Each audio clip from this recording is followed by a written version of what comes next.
Well, Reuters is reporting that U.S. Secretary of State John Kerry said on Friday that Washington is reevaluating its role in the Middle East and if it will carry on with holding a leadership role as far as Middle East peace talks are concerned.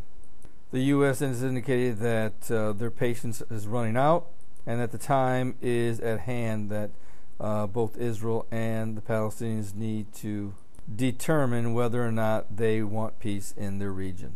And Mr. Kerry said in this recent article, says this is not an open-ended effort. It never has been. It is reality check time, and we intend to evaluate precisely what the next steps will be, Kerry said, adding he would return to Washington on Friday to consult with the Obama administration. But it also states in the article that Kerry's decision to declare a timeout could be an attempt to pressure Israel and the Palestinians to soften their entrenched positions, but should that fail, it might mark the beginning of the end for his signature diplomatic initiative. By stepping away now, Kerry is reminding the parties that he can ill afford to focus endlessly on a fruitless Middle East peace process when other pressing international issues like the crisis in Ukraine demand more of his attention. But abandoning the Middle East peace process, however, also has its risks. It could deal another blow to Obama's credibility in the Middle East, where he already faces criticism for a tepid response to Syria's civil war and to the military's takeover in Egypt. There's tremendous upheaval in the region and internationally right now. Do you want to add to it? Asked Dennis Ross, Obama's former top Middle East advisor.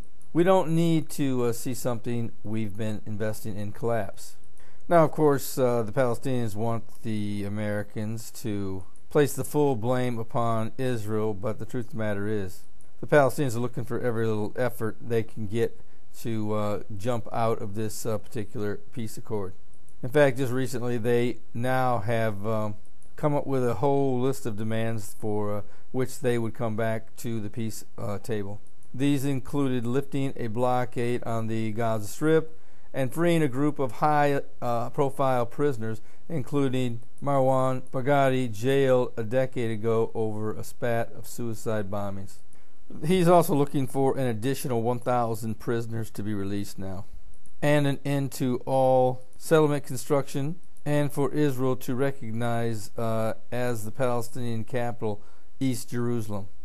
But according to a recent Debka File article, Palestinian leader Mahmoud Abbas has never been interested in coming to a successful ending of this peace accord.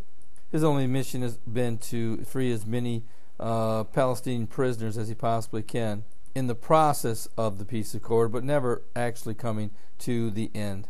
And as these talks are turning out, that seems to be exactly what he's getting.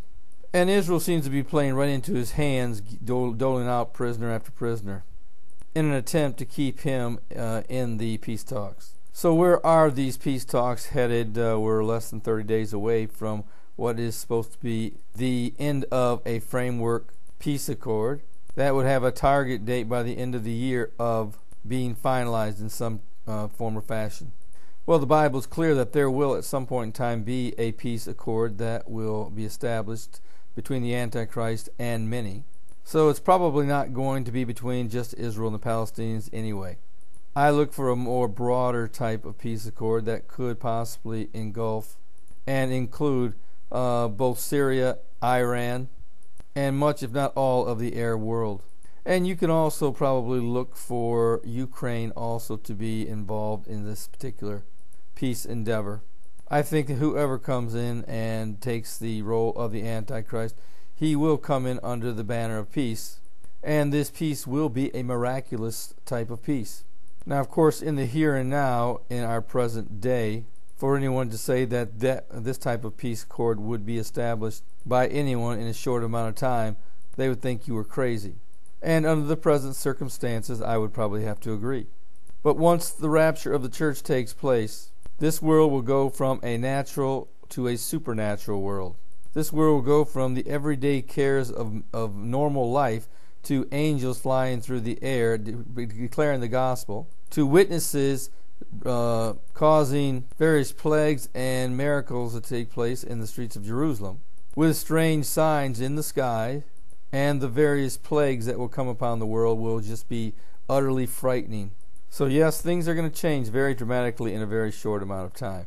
But as far as this peace accord is concerned, the sooner the U.S. jumps away from it and the European Union takes over, the better as far as I'm concerned. So if you're looking for a sign of some sort to declare we are living in the last days, that would be the next sign that I would be looking for.